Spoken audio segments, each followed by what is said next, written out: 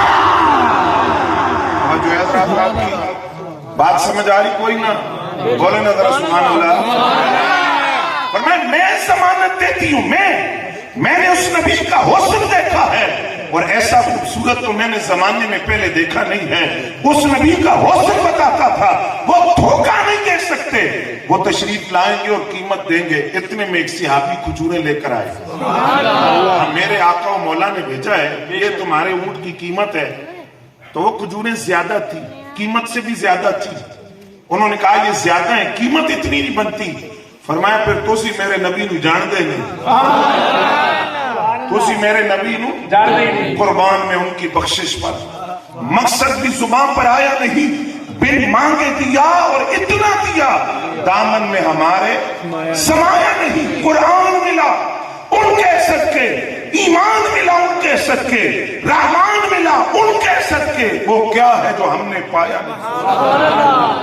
کہا میرے نبی کی عادت کریمہ ہے, وہ سوال سے بھی زیادہ نوازتے. تمہاری قیمت تو کم تھی, لیکن آقا کریم صلی اللہ علیہ وسلم کی سخاوت کو تم نہیں جانتے.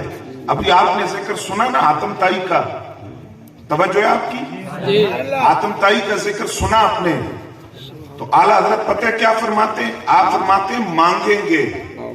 کیا کریں گے؟ بولو نا سارے, بلند آواز سے بولیں. کسی دنیا دار سے تو نہیں مانگ رہے, کسی سیاستدان سے تو نہیں مانگ رہے. کس سے مانگ رہے ہیں؟ رب کے محبوب سے اور کائنات کے مالک اور مختار سے. بے شک آقا کریم فرماتے ہیں وزیر آیا فی السماء وزیر آیا فی الارض. میرے دو وزیر آسمانوں میں ہیں, دو وزیر زمین میں ہیں.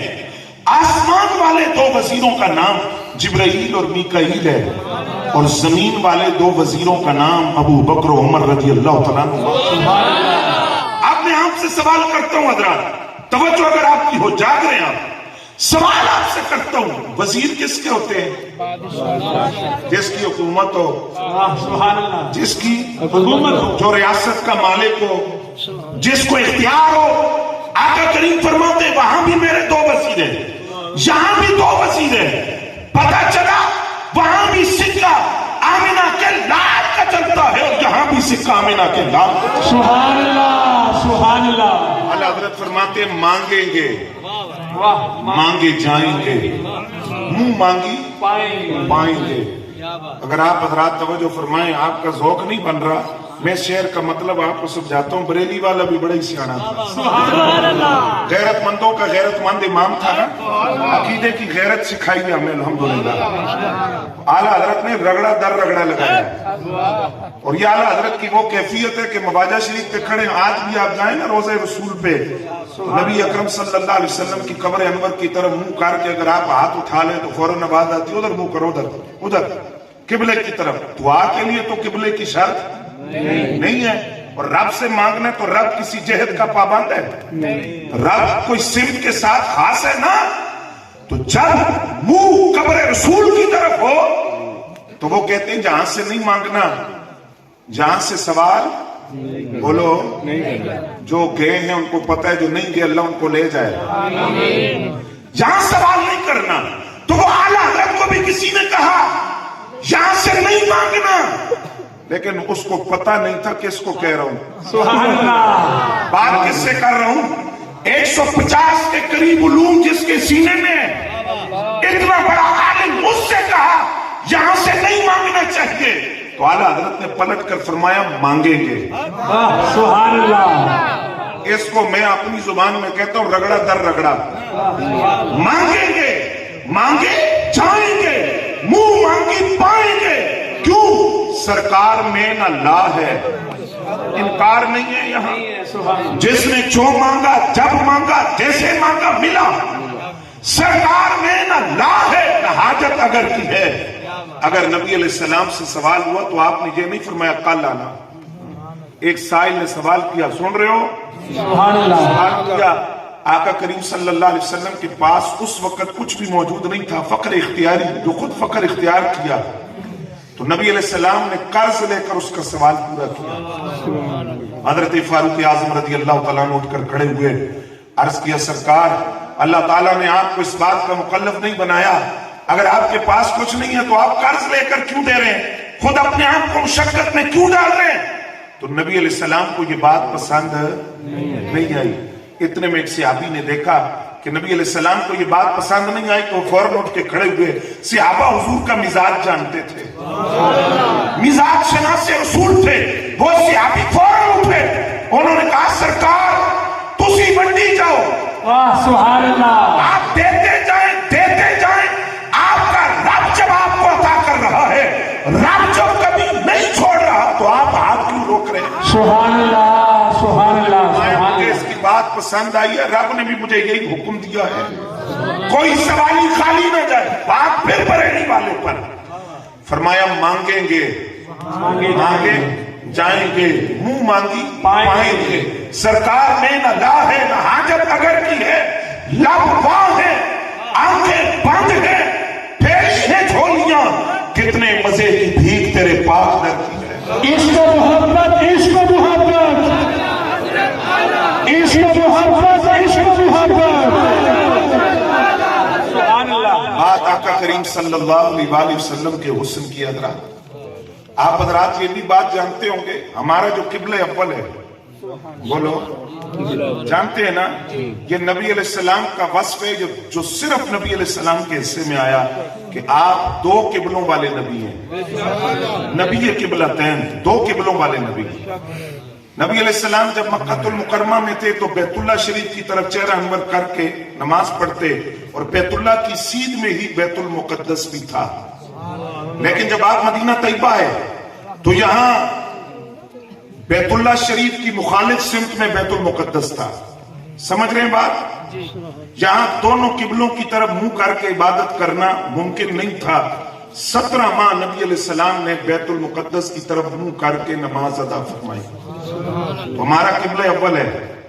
سن رہے ہیں؟ آج اگر کسی فلسطینی کے منہ پہ تھپڑ لگتا ہے تو وہ صرف اس کے منہ پہ تمانچہ نہیں، دنیا میں بسنے والے اربوں مسلمانوں کے منہ پہ وہ تمانچہ ہے. اگر فلسطینی آج بمباری کے اندر زخمی ہوتے ہیں، شہید ہوتے ہیں، تو اس درد کو پوری امت مسلمہ کو محسوس کرنا چاہیے کہ وہ قبلہ اول صرف فلسطینیوں کا نہیں ہے، ساری امت مسلمہ کا ہے. اللہ کرے وہ 57 اسلامی ممالک کی جو زندہ لاشیں ہیں بے حس حکمران، ان کو اللہ غیرت عطا فرمائے، اللہ ان کو غیرت اور سمجھ عطا فرمائے، اور وہ سمجھے کہ مسلمان کس کرب اور تکلیف کے اندر ہے. تو نبی علیہ السلام 17 ماہ اپنا چہرے انور بیت المقدس یا بیت المقدس کی طرف چہرے انور کر کے نمازیں پڑھتے رہے. یہودیوں نے تانا دیا، انہوں نے کہا مسلمانوں تمہارا تو اپنا قبلہ ہی کوئی نہیں، یہ تو ہمارا قبلہ ہے جس کی طرف تم منہ کرتے ہو. نبی علیہ السلام نے دعائیں نہیں مانگی، دعائیں رو رو کر دعائیں، گریہ وزاری نہیں کی، گڑ گڑا کر نہیں کہا. بس میرے نبی کے دل میں خیال آیا، دل میں خیال آیا کہ اگر بیت اللہ قبلہ بن جائے تو یہودیوں کا تانا ختم ہو جائے. حضرات منظر جڑا میں تو دس رہا ہوں، تو توجہ فرمانی ذرا.